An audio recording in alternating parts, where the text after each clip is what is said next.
Unang Juan 3:5-6. Nalalaman ninyo na siya'y nahayag upang mag-alis ng mga kasalanan, at sa kanya'y walang kasalanan. Ang sinumang nananatili sa kanya ay hindi nagkakasala. Sinumang nagkakasala ay hindi nakakita sa kanya, ni hindi nakakilala sa kanya. Ang sinumang ipinanganak ng Diyos ay hindi patuloy na nagkakasala, sapagkat ang kanyang binhi ay nananatili sa kanya, at hindi siya maaaring magkasala sapagkat siya'y ipinanganak ng Diyos. Kalayaan sa pamamagitan ng Espiritu ng buhay.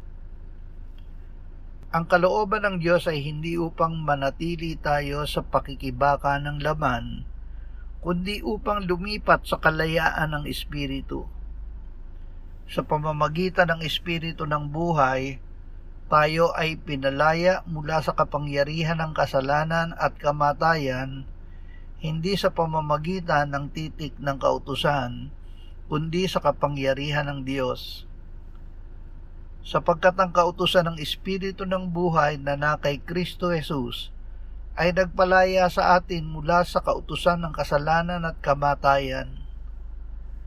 Ang tunay na kalayaan ay ang pagkakaroon ng kapangyarihang bigay ng Espiritu Santo upang sumunod sa Diyos na may kagalakan.